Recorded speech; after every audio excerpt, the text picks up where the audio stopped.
It's not your fault, but together, you and I, we can do something about it. Stay tuned. Voices of humanity, we need to hear your voices. We need to hear your voices.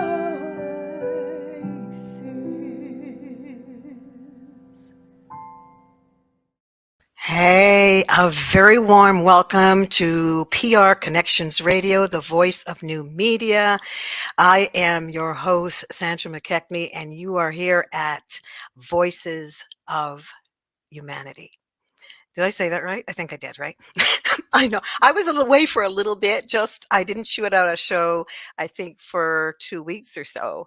Um, Mommy got a little ill, so I had to, you know how you got to do, right? You got to just get in there and show up and all that stuff. But I'm here, and you're actually going to get a couple of shows at a time now.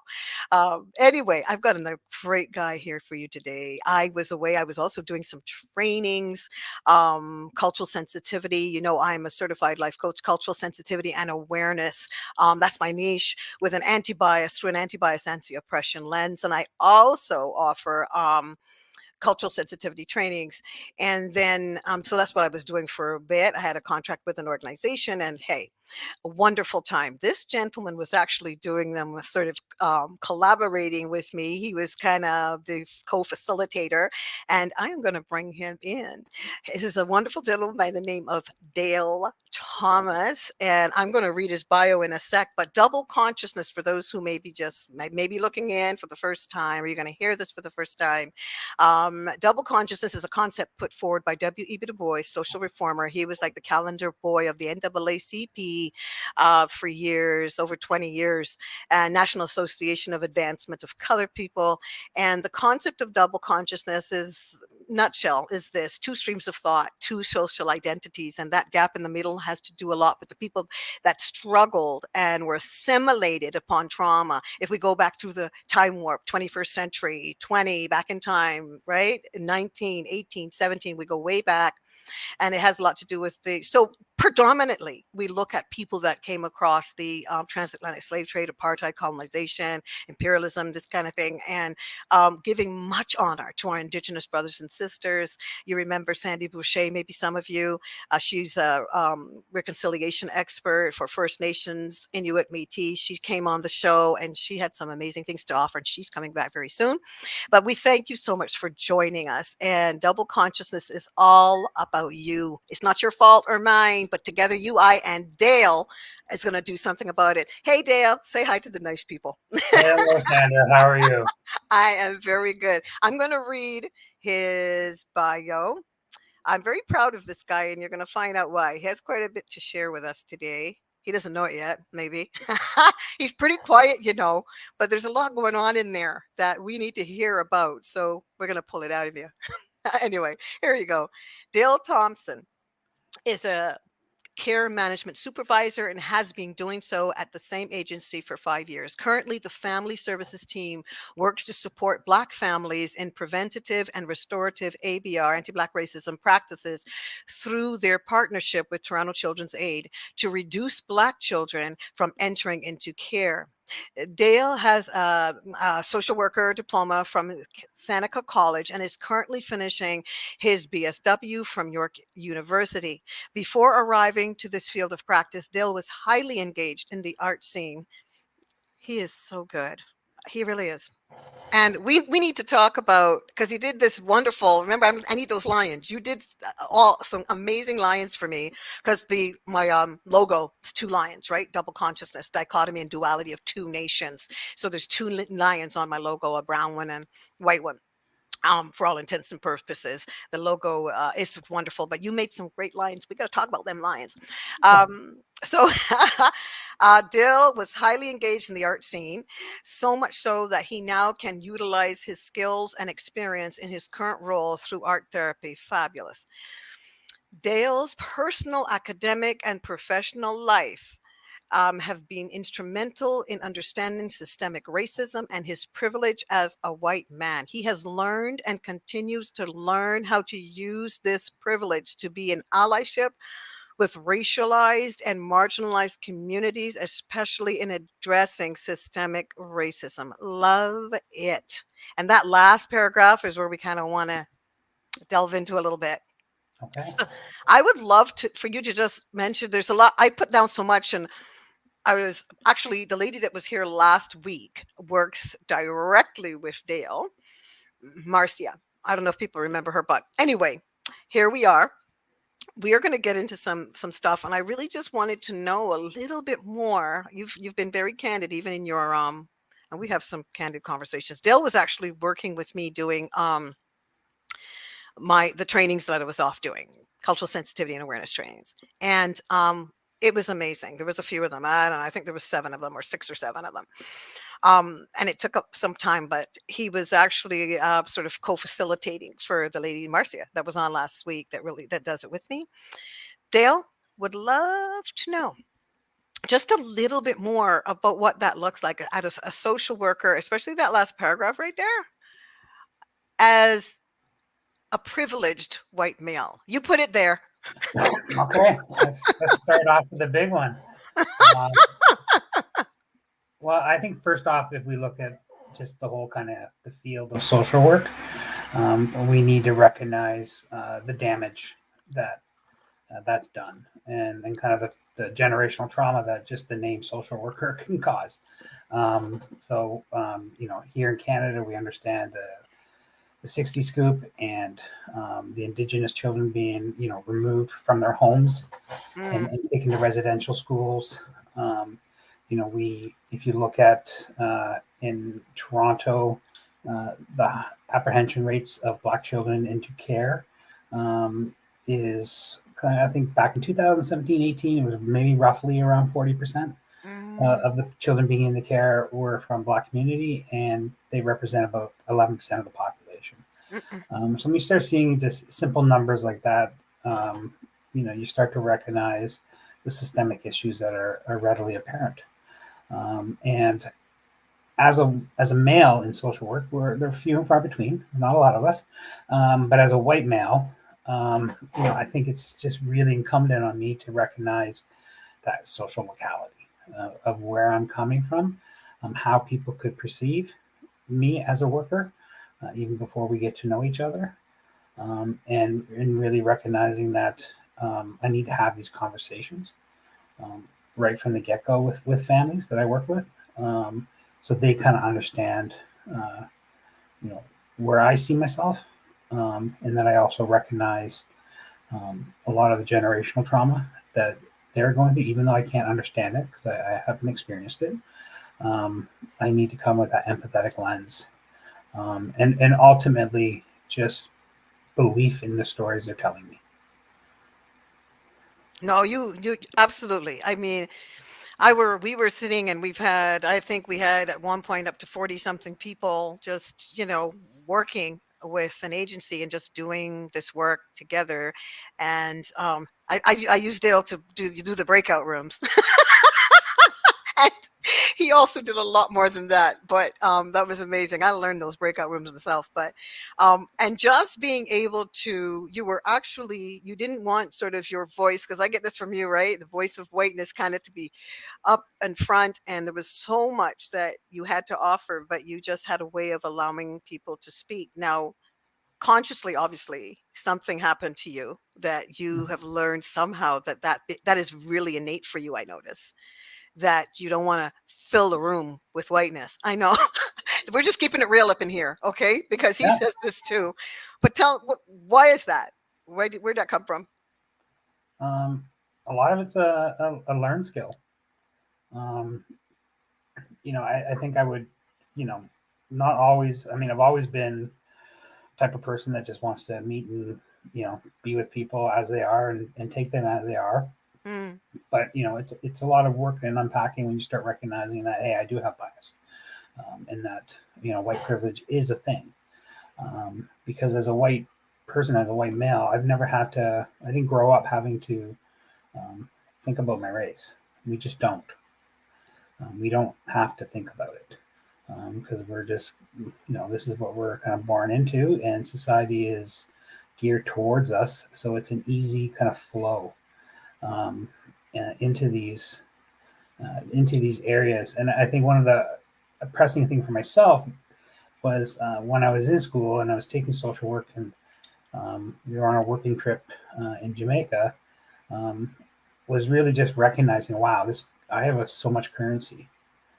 It travels with me. Playing with the local children, and they're just saying, "Oh, you're so nice." Well, why am I nice? Oh, you're white.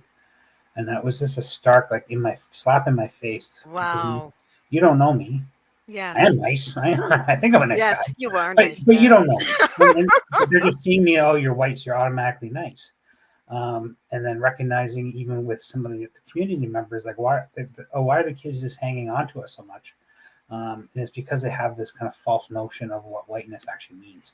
Wow. And it's not from them, and it's not from the people in the community. It's from this kind of global idea of what whiteness is and colonization, right? So that was kind of a real first slap in the face of, hey, I need to spend more time being purposeful and intentional, thinking about what that means.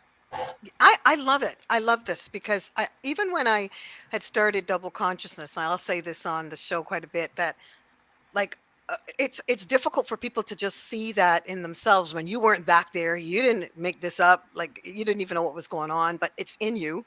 Um, but a friend of mine, when I first started this, it was challenging for her to concede that, like, what is this? What's the problem? We're all the same. Everybody's equal. And, and I said, yeah, we're equal as much as I am, like you. but, but the moment I connect, why is that in my group? Other groups own who they are and are encouraged to do so. So why is it that it's difficult, or it's not encouraged for us to go back into that time warp, 21st century, 29, to go back in there and close that disconnect that we have, the challenges that we may have, and look at what happened, and just come back to the 21st century and go, oh my goodness, with people like you collaborating, because I always say we started this together. So let's finish it, come back into the 21st century through the time warp and finish it together. And I love that we saw a show, I don't know if it was called Whiteness or whatever. Remember that little video in one of the trainings that we went through, where the people were just, Yeah. they were just saying, one woman's like, I get stopped all the time, and I aware that other groups get stopped and they get a ticket, but she's, I never get a ticket, nah. And people are, this one woman was saying, I'm aware that if a black person goes in to get the loan that I got, I don't even have a job, or my husband, but we showed them some paperwork, they gave us this huge loan. And I'm aware black people wouldn't get that. They don't have a job, and even if they showed them whatever, they're not going to get this loan. And there were on and on. There were white people. Excuse the bywords, everybody. I don't like the bywords, but for all intents and purposes. But on and on, there was this awareness around, around that this is where I've been born here. And I always say, I was on a show the other day. Somebody was interviewing me on the show, and it was all about shame. And Dale, I think you when you started this with me, there was you probably noticed there was maybe a bit of that from people that may have showed up that were white, because there's that. And so how normal do you think that is, the shame part of it? Oh, I think it's really prevalent. I think, personally, I think, the thing that is the hardest barrier for anybody, regardless of what we're talking about, Yeah. to overcome in their life, is that kind of nugget of shame that we carry around in ourselves, regardless of what the situation is. But when I think it comes to race and whiteness in particular, I think a lot of people don't know who they are and where they are. So when you brought up, for example, the time warp, and it's something that we've done it so many times, sticks in my head. And you'll probably see me move back in my chair. 21st century, 2021. I know. So I don't I don't have any personal responsibility of what happened during colonization and what happened during slavery. I wasn't there, Yes. but I am responsible for what I do today. So I can be a passive viewer and say, okay, that's terrible, and move on with my life. Or I can be intentional and try to do, small incremental changes to support people and to push the narrative forward. So that's kind of where my choice is. So I lived a lot of time not in the shame of that, but in like the confusion of that, saying, well, I wasn't there, so why, why is this an issue for me? Or I'm not racist because I don't do, the idea that you see in Robin DiAngelo's book, White Fragility, the good and the bad binary, right? So you lynch somebody, that's bad, that's racist. But if you overlook their resume and put it to the bottom of the pile, that's just being a good business person. Well, it's not. Right. These are Right. things that, whether it's explicit or implicit bias, it's affecting all of us. So I think a lot of people in the white community just have a hard time recognizing that their coded language is actually racism and it's implicit bias, because they see themselves, and they probably are for the most part very good, decent people, but because they, as you would say, they've carried this forward, through the generations, and this is just how white people talk, that they don't see that there's anything wrong with it. And they don't see that as being racist because I'm not smacking someone over the head or saying something really explicit. Right? It's a hidden code that we like to hide in. Oh my God. Yes, absolutely. How often do you find, like I always say to people, like just be even starting to just be aware of your unawareness around this is a great place, because you're kind of going, I don't know some stuff, and then you can move on to the other states of awareness. You just can become conscious, conscious of your unaware, like you just keep moving until it becomes autonomic on the, where it's natural for you to just think, maybe to check yourself, to go, okay, I shouldn't have said that. Or, you know what, I'm thinking something really that is, my bias is kicking in. You see maybe an Indigenous person on the street and you're thinking, okay, I'm here, I'm watching me. Like, does that happen to you in the course of a day? I think that we're being dishonest if we say it doesn't. Yeah. I think absolutely we're being dishonest. That I think we all have our biases that, either have been taught to us, and or are prevalent, or we keep hearing, and it's about checking them, right? It's not about holding ourselves in condemnation because a thought crosses our mind, but it's saying, well, where did that thought come from? Why am I thinking this? Yes, that's the word. And unpacking it, saying, okay, this is not true. I mean, I don't walk down the street, for example, and if I see a group of young black men, I'm not fearful, right? But I'm not fearful usually when I'm walking down the street anyways, you know what I mean? But I might have a bias in another area, right? Towards another group of people. And you brought up Indigenous. So, in Canada here, we, again, it's the same thing. We like to sweep under the rug. Yeah. And I would always say, okay, I feel horrible, I feel bad, but then I was always buying into that narrative. Well, we give a lot of money, and we, what more can we do? And that was a long time ago, and I think I've heard you say, well, if someone was, drinking in the street, well, see, that's what happens. And then I started on reading and unpacking, and there was a book, I think it was called The Imaginary Indian, and it was just about how we co-opted. White culture co-opted their names and their things, and like you see the Atlanta Braves, you see the all these sport teams are cars, Dakota, and I'm like, wow, we really did co-opt our whole culture, pretending that we're trying to give homage to them, but meanwhile we're not. And then there was an artist that did a spoof on the Atlanta Braves. I don't know if you know the logo, right? And it was like the Caucasians, right? So they made like a funny little white person face, and the outrage that white people had over this, and that was another moment where I'm just like, you have outrage over an artist doing a spoof on something that's been existing for decades. Like, you can't make that leap intellectually. That how do they feel, right? So I think it's just a lot of, and I'm kind of rambling here, but it's a lot No, of that's okay. Really just unpacking, when these thoughts come to your mind, and really just being honest with yourself and saying, okay, why am I thinking this? Why am I dismissing this, right? And it's been a process in my life.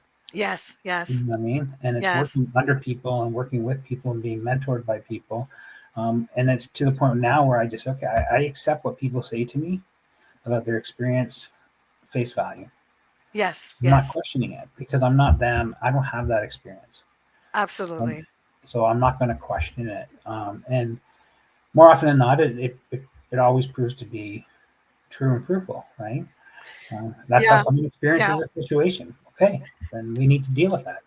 It's a lot about people coming forward, even on shows like this. That's why I asked you, like, how many times do you find like you check yourself? I check myself in the day, and sometimes things are a little too much, and I think, oh my gosh, I didn't even think I felt this way about this group. Or, I Mhm. always use the example: somebody will cut people off in the road, and they look over and they see a certain group, and they say, ah, it's them. They don't know how to drive. And then again, I use this example about the telephone game. You whisper something to the first person, at the beginning, like, I want to go to lunch. And then it goes through 20 people. And then at the end, someone says, well, I feel like a dunce. And that's not where it started. So some of the stereotypes some have a little bit of truth in them, but some of them are complete fabrication. So by the time I say that, and I'm repeating this again, and a couple of stories I repeat, and one of them is that whole thing in 1995, the super predator thing where Nixon, he trumped up a lot, excuse the pun, he trumped up a lot of support under the administration. And there was this guy from Princeton U, and he had this prediction that there was going to be these super predators. The main predators were blacks, and of course there were indigenous were involved as well. But he predicted this figure: tens of thousands, 100,000 of these people were going to be hauled off the street for rape. Predators, right? Like lions, hawks. And of course he apologized because it wasn't true. But the super predator thing, it was like a campaign. It went through the nations. And so this whole thing is how today our Mhm. men are still looked at as super predators. The indigenous did get it too, but predominantly blacks, because of course we're classified at the bottom of the rung by some pseudo scientists at the bottom, in classification of races. So the darker the skin, definitely the more dehumanized the individual. So I think about that telephone story. You say something and it ends up something completely different. So people don't check to see how much, they listen to the news. And I think to myself, so how much of the news are we 100%? How is it elaborated? How much of that? So just thinking about shame, and how even for blacks, and shame for whites, right? Excuse the bad words again, blacks and whites.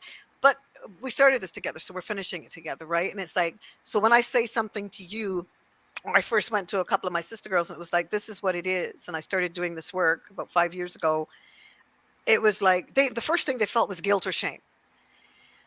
And sometimes one can feel like you got to roll out you're the one that's gone through the multi-generation, you know, I Mhm. mean, about the hundreds of years, everybody's been through something on this planet. But in terms of this, you feel like, oh, Dale, another day you got to roll out, you got to set your feelings aside and roll out the red carpet of empathy again you know.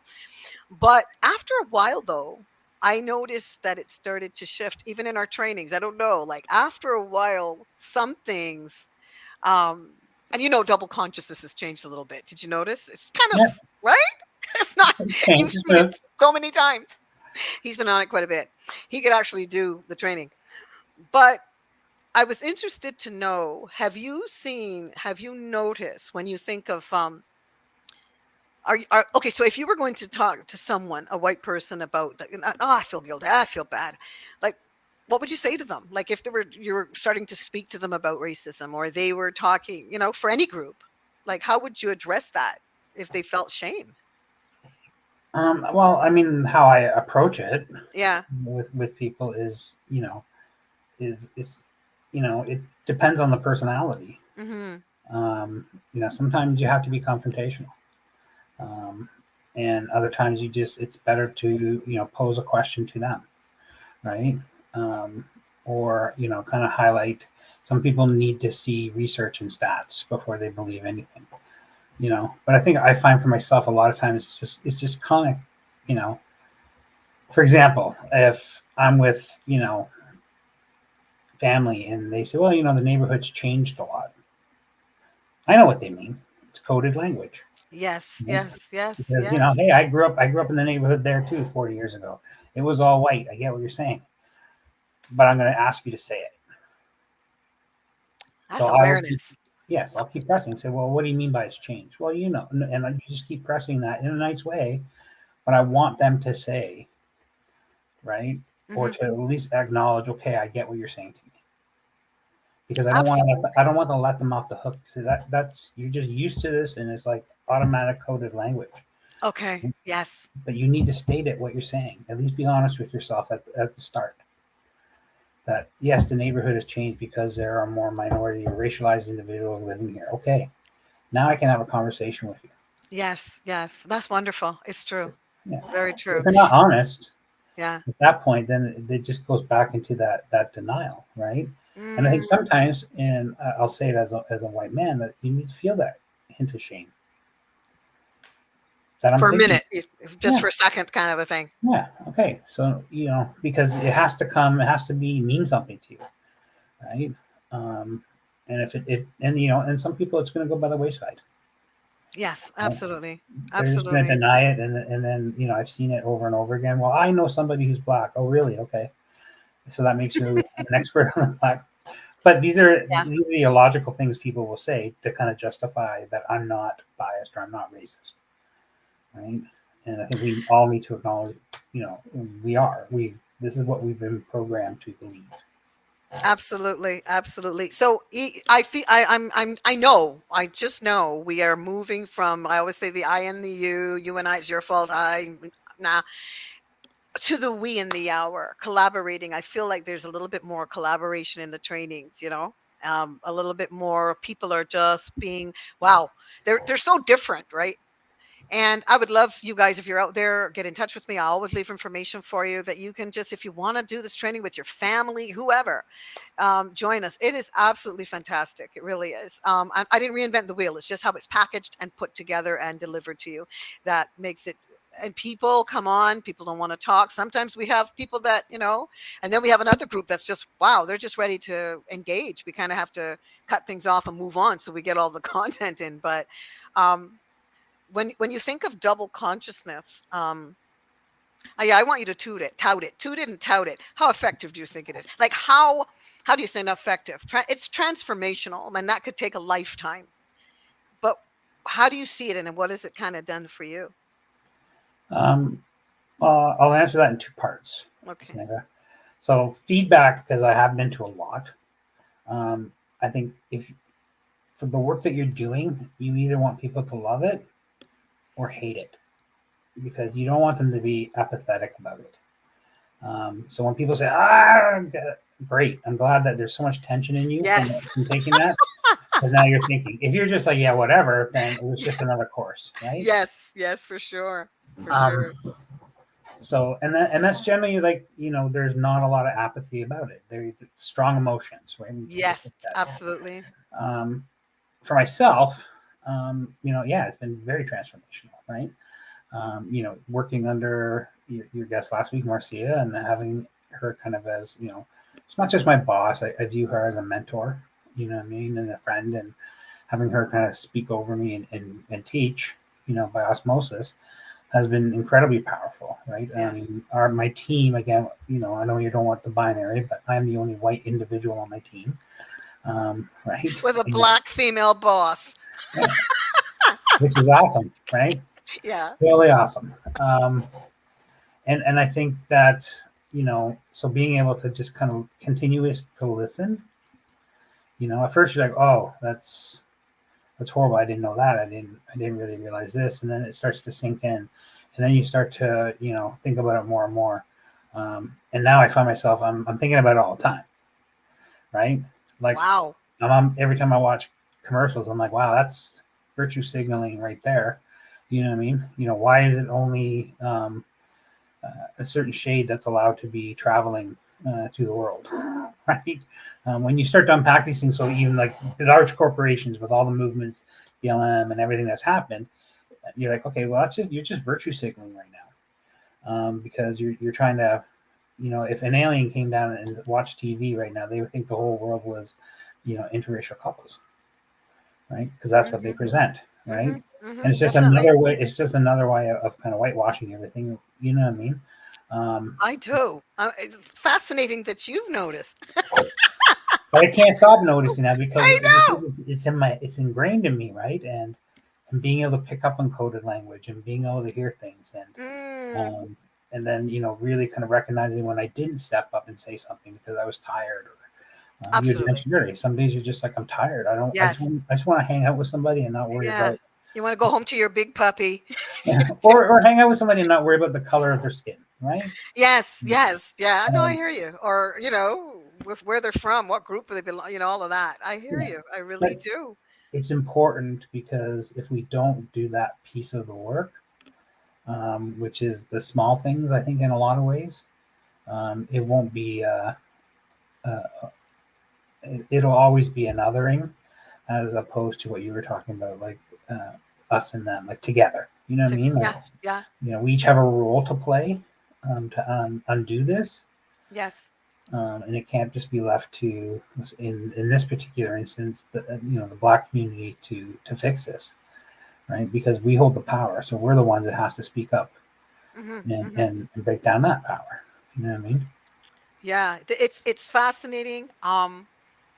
I was thinking of the condemnation word you'd mentioned before, people feeling condemned, feeling guilt. And I think that's worth definitely acknowledging. But then I think when we get into a little bit more of a rapport and relationships, I think that some of that can dissipate. Like that can, it can kind of be pushed to the side a little bit because now we're thinking, okay, right, I get it. I get why you may feel this way, Dale, and you get why I may feel this way. A lot of stuff happened in that time warp going back for centuries. And and I always think like how much of this is about the fact that when we, knowledge, without knowledge, we're people of faith. The scripture says people perish without that knowing what went on back there and closing that disconnect and looking in that mirror and kind of going, okay, you know what? This is really not about fault. We were duped, all of us. The pseudoscientists told us that this person was inferior and this and that. So we look at it. And sometimes I'm going to say, give you the statement, this statement, the condemnation part is huge. And I'm glad that we kind of talked about that a little bit. There's a, there's a lady, a book I'm reading called What White People Can Do Next by Emma DeBerry. I believe it's What White People Can Do Next. It's by Emma DeBerry. Wonderful. And there's a statement in there. I just want to know how it lands with you. I quoted it in one of the trainings where she said, you can actually still think our Indigenous brothers and sisters, Blacks, whoever, um, are inferior and still be committed to protecting them and are serving or going there and building the church, starting the school. How does that land for you? As absolutely true. And Wow. I think we've seen it, like in a let's say in a Christian context where you've seen a massive shift the last 20 years in how, let's say, missionary work was done.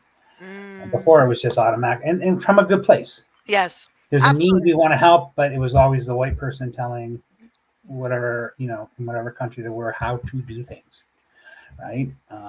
Where now the work is more about here's my hands and my feet. What can I do to be of service to you? You tell me what you need and how to do it because you're the expert. You're the total expert in what you need to get done. Mm, In some areas it might just be lack of funding or resources, right? yes, For yes. and we won't get into unpack why. We kind of know why, but so I think there has to be that kind of that shift in how we approach Mm, things, because I think a lot of people do think, well, I do this or I do that. I'm a good person, and we see it in our politics all the time. I'm not. I try to be as, even though I have my own ideas, I try to be as apolitical now as I can be because both sides are just the same, right? They just go about it in a different way. But there's always certain people that say, well, because I vote this way or I do this, I'm immune, right? And it taps into what that quote is, right? Um, which is essentially like I can be performative, but deep down, my actions are still indicating to you yeah, that I yeah, feel that I'm better than you. yeah, yeah. You know? How hard is that as a white person, a white male? How hard is that? I remember, I'm going to ask you, how hard is that to challenge within yourself? But I remember, what's this lady? I'm pointing at you. Um, oh, Jane Elliott, Yeah. the brown-eyed, blue-eyed test. Okay, so was asked in terms of her supremacy. She was being interviewed, and she said, and they said, "Can we trust you?" And she said, "Absolutely not." Not in that regard, Mhm. because if you are looking for me, then I'm going to tell you there's this miracle.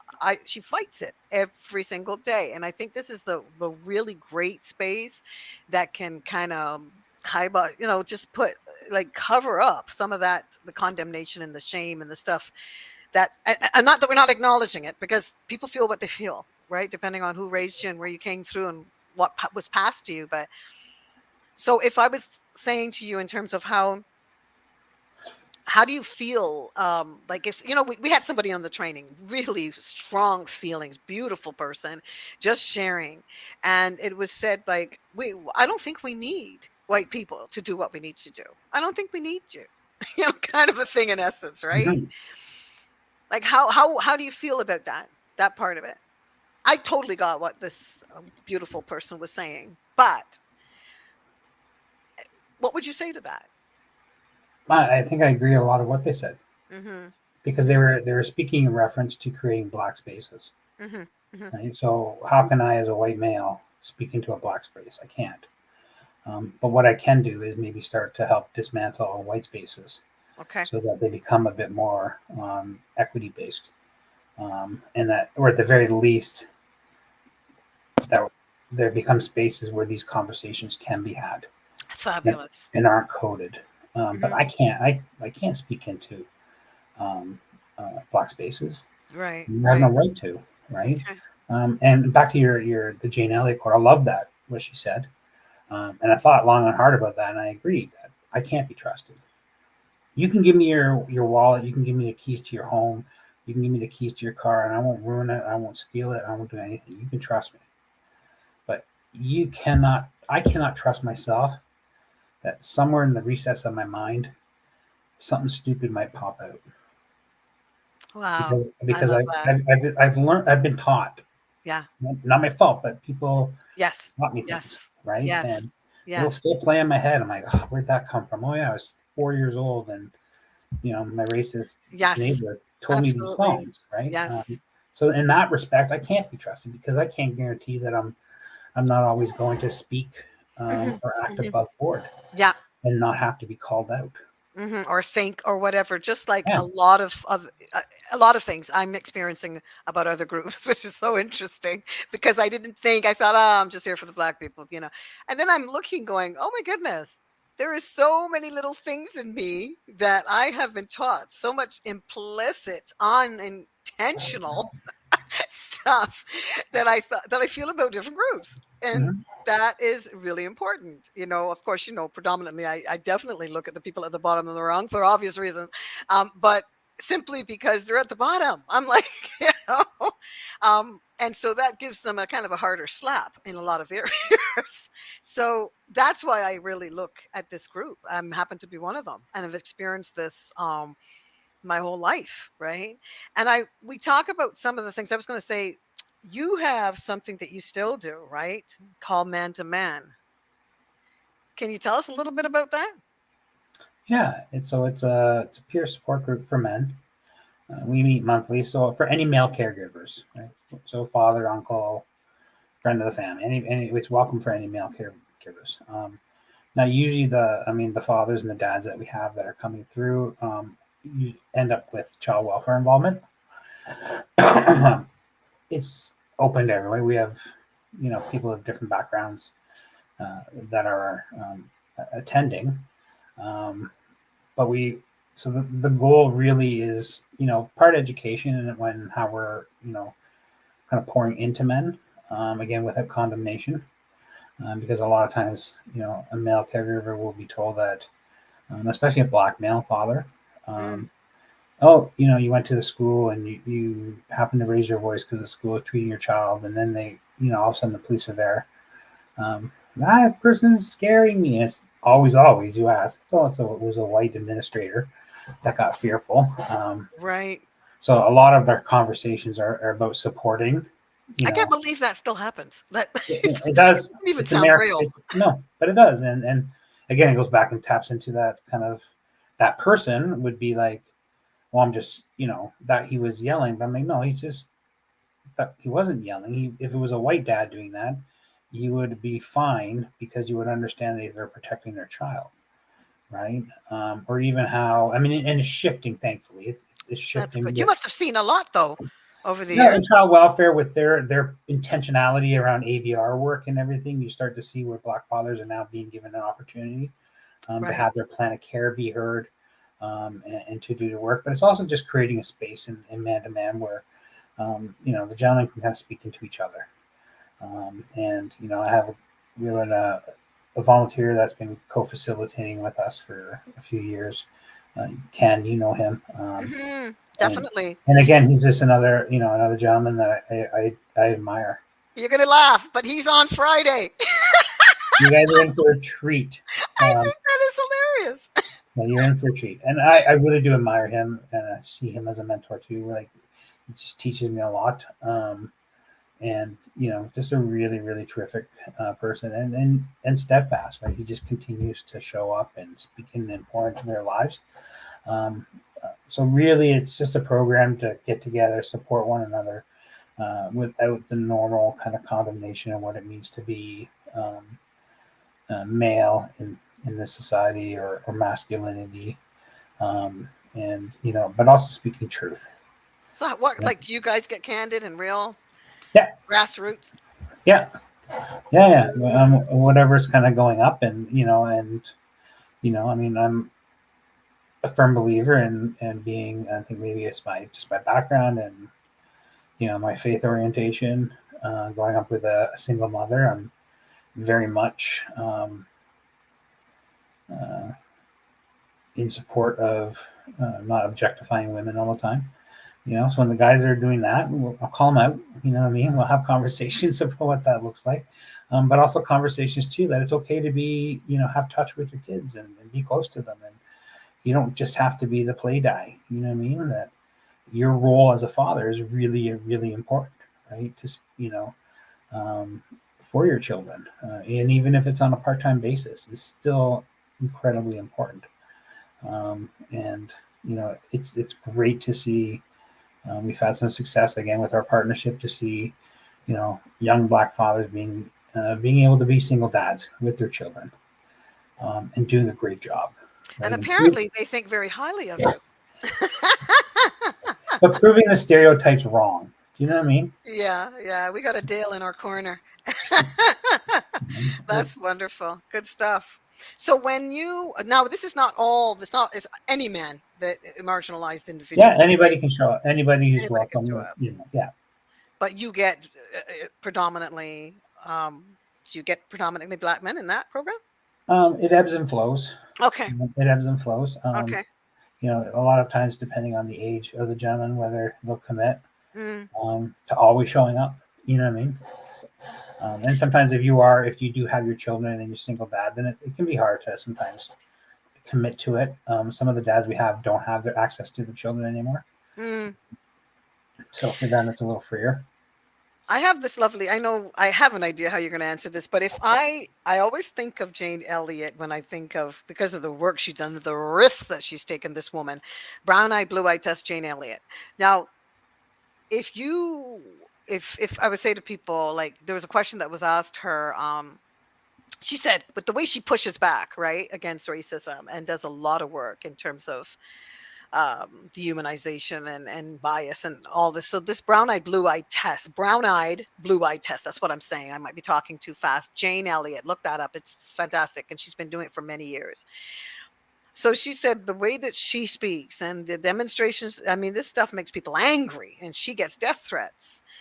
But she said if she was black, she would have been long dead by now. She would have been dead. They would have knocked her off. But, but because there are those things, and I think when we start to say white and stuff, people I find that there's really an offense around some of this stuff, and I get it. I totally get it, right? But her thing is, if I was I was black, I would be dead. And then she went on to, where was I going with this? The brown-eyed, blue-eyed. When you're thinking of her, what was she wanting to do? Okay, am I talking about the right woman? Yes, that's Jane Elliott, the brown-eyed, blue-eyed test and racism. Okay, so we're talking about shame. So she, like, she didn't seem to get offended by when someone, she was on a show and somebody was saying, you know what, um, like we talked about, should we trust you and all that. When you are, if you're going to dispel some of the, like, people are still really feeling like we are, this is too much already with these black people, you know. Like, we've had enough, like. And I just wanted to cover, like, see, when I see her work and I see a lot of people that are doing this work, white people, like, yes, Robin DiAngelo, and there's a few others, and of course, Battle Laura, yeah, right. um I think to myself, and they're overt, they're just like coming out, they're overt, they're pushing up against racism. So, do you think, like, is that enough for us to get rid of some of the guilt and just roll up our sleeves and get to work together? Black hands, white hands in the pot. Is that going to be enough to do it? Not for everybody. Yeah. I think, you know, the reality is, I mean, so someone once told me that with Mothers Against Drunk Driving, Hmm. that they've reached and saturated everybody they're going to reach. There's always Wow. going to be that. There's always going to be that percentage that just aren't going to listen. Right. And I think so we haven't reached by any means. Keep going, Sandra. You haven't saturated to reach enough people, but Yeah. it'll come to a point where there's always going to be that percentage that are going to hang on to hateful ideologies, right? And generally based out of fear, misguided. But I think we still need to do what we can do Absolutely. when we Yeah. can do it, and not everyone is going to be uh, wired to do what Jane Elliott does. Yeah. I mean, Yeah. personally, I wish I was doing enough to get death threats. That would be kind of awesome. Dale. At least okay, I'm doing something right. But there's lots of little ways that that you can shift the conversations, right? And and I'll give an example. So one of my siblings, very kind, very nice, would always just be the type of person, that doesn't want to harm anybody. You know what I mean? Mm-hmm. And she never would have thought of herself as having bias or racist or whatever. But she's actually listened, and in the work that I do and the conversations we have, I see the massive change in her, where she's starting to recognize, well, that's not, that's a stereotype, and that's not the right way we should be looking at that. Or she'll pick up. And I have another sibling who's just refuses to believe in white privilege or anything. Mm-hmm. And we've come up against the rough a lot of times because I don't appreciate what he says. So I'm not gonna not love him. He's my sibling, but I am going to confront it. So there's always going to be people like that, people who want to hear it, who will hear it, listen to it, it'll make sense, and they'll do whatever. But my sister is not going to be out and protesting. It's just not how she's wired. You know what I mean? It's just she's not wired like that. Right. But she will speak up in small little groups, and she will question people and say, I don't think that's the right way to view things. So I think in that sense that you're going to reach who you reach. I don't think the work will ever be done because there's always going to be a pocket of hate. Yes. That's Yes. part of the human condition. Absolutely. We always Absolutely. have that. And we see it ebb and flow, right? And we've seen two, really bad examples, like, what happened in Buffalo and what happened in Los Angeles. Yeah. Different communities, but it's all based out of hate, right? Yeah. And Yeah. fear. You saw the doll test with me, and when we saw the kind of a follow-up that Jacqueline Battlora did, and that was and it came out that, yes, it shifted, it's changed, for Black children are starting to think a little differently about themselves. It's not like massive, but it still has shifted. But then there was this other part that was challenging, and we went into a discussion about this, that white children they choose the white dolls all the time. But not only that, they don't see anybody else as beautiful as they are. They are the ones with the beauty. subliminally seduced, commercially, all of that. They see themselves as the beautiful ones, and other people are. And the child's not going to be thinking, "Oh yeah, you're inferior to me." Um, Little children, we see them hugging each other and loving each other. But in that test, it was the Brown versus the Board of Education. It was the doll test put on by years ago, 54, I believe. And they had a black doll and a white doll bringing children in because they were their self-esteem was at an all-time low, because what they were looking at white children playing and having access to so much privilege, even like playing in the park, and different school, and the segregation of schools was really difficult on black children. So they brought in Kenneth and Mamie Clark, just so everybody, I can just fill you in a little bit on it. um, Two black psychiatrists, and they put a white doll, a black doll in front of these kids, and predominantly the black children were choosing the white doll all the time, like the majority of them. It wasn't all the time, but the majority of them. And it was really challenging, even for in the trainings, for people to watch this. So they did it years later, and we watched a little excerpt. Jacqueline Badalore was saying that white children choose the white doll all the time. That does not change. And logically, even with putting the emotional side, if people are getting a little, we're talking about all this, it's hard. Logically, Dale, why do you think that is? Well, I mean, I think you covered a little bit of it. I think, um, even from a young age, people are saturated from the media, the ideal of what beauty is. Um, you know, I remember we had a model come speak to one of our homework clubs. Beautiful black woman, and she was telling the story of them how she would wear her hair, and they would tell her to wear her hair very white. And when she had shaved it right down, and she said no. That was kind of a form of, and she was stunning. You know what I mean? But it cost her. She said it cost her jobs, right? So even being an incredibly beautiful woman, you have to be performance based to kind of meet these ideal standards of what is beautiful, right? So of course, I think when kids see that, it's just ingrained in their head that my skin color is the right way to go. I mean, I would love it if we could get to a point where if they do a doll test, when they say which doll is beautiful, every kid says both. Oh, Right? okay. Right? Like, You've got an Asian doll, you got an indigenous, yeah. right, native. But I think it's you got to be purposeful again, right? So when we have Yes. our families come in for our toy market and everything, myself and my team, and that's one thing that you can do is say, I want dolls or toys that are representative of my families. Wonderful. Don't just, they need the choice of what they want to choose for their children, but it has to be an equitable choice because, when you go overseas and you see kids and families donate, how many kids have like shirts, little kids I would see running around with Kalu, like the little Kalu character. I Yes, mean, yes, he yes. drives me nuts. But I'm like, why are these kids walking around with Kalu? This doesn't represent them.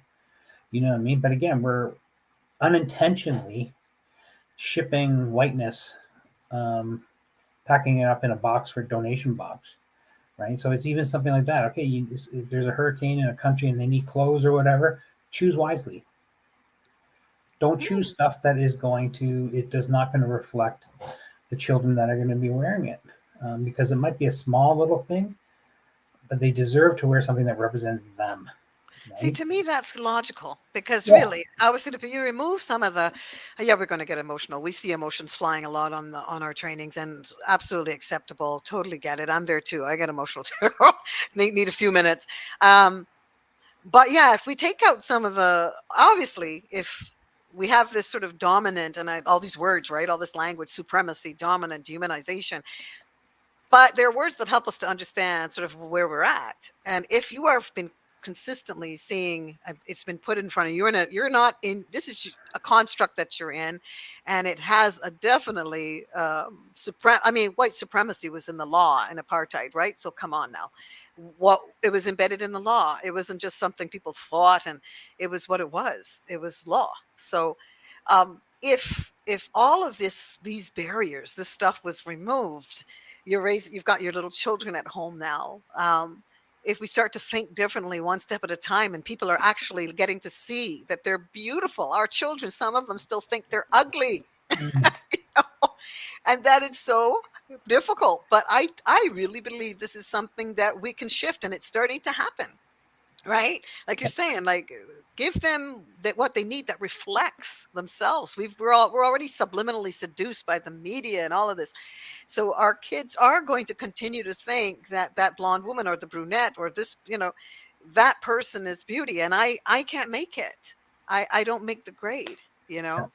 So I love when you think. So we got a few minutes. I want to ask you this because it's important.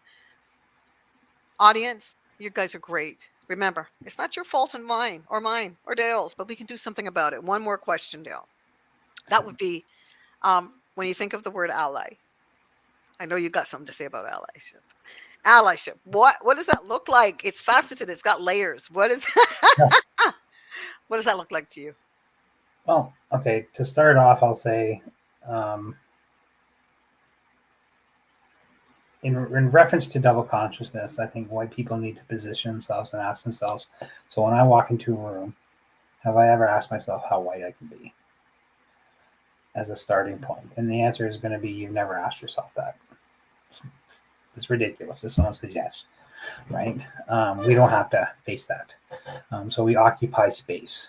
So then we come into the notion of, well, as someone who occupies the space, has all this currency within every space, public, private, how can we be a good ally? And there's kind of the rub. So in learning, it's like I don't think I can be an ally unless I'm invited in. And we go back to what we were talking about prior, like in black spaces, right? So these aren't always just physical spaces, but I can't just insert myself. I can't lead because that's not my role in these conversations, but I can support. I can use my, like what I do as a social worker is I want to intentionally use my privilege and my privilege as a white male to speak into situations where they're not going to hear the voices of my family. Mm. So if you're not going to listen to my family, well, you're going to listen to me, right? And those are the conversations that I'll have with my family. Obviously, my role is to help continue to empower them and have them have that sense of power. But when we come up against institutions, right, I have a role and a responsibility to be able to use that privilege in a positive manner. I know a lot of people don't believe that in allyship, right? So I wouldn't ever call myself an ally. So just a note in my bio, I didn't write that part. That's true. There's Someone a in the part Black about community there. wrote that. But I think you have to be invited, if that Yes. makes sense, right? You have Well, to the be person invited. that wrote it clearly invites you into those spaces. That's why. Yeah. And we don't have a challenge there with you at all in there. You seem to have, when it's time for you to just, even though you have something to say and offer, you seem to. Sometimes I actually have to say, Dale, come on, kind of speak up. Like, but I appreciate you and I appreciate your work. And I know we're going to have an opportunity to work together again. You know Awesome. what? This is a fabulous man here. I really appreciate him. And to get to know him will be a blessing for you. And I know if you want to get in touch with him, will you give me something, even an email, if they needed to get in touch with you, Dale? Yeah, no problem. Okay. Okay. All right. So we'll get an email for you. Thank you so much for joining us. We will be right back. Hi there, I'm Sandra Mckechnie from Double Consciousness. Double Consciousness looks like this: cultural sensitivity, cultural awareness trainings. I've been doing it for 4 years. We're going into our 5th year, our 41st time on Zoom, and we're doing it. Would love you to join us. The next thing that I do is I'm a certified life coach holding space for clients in the areas of cultural awareness and sensitivity, right? So people that may have a challenge and they just want some space, a consultation, coaching opportunity to unpack implicit racial bias.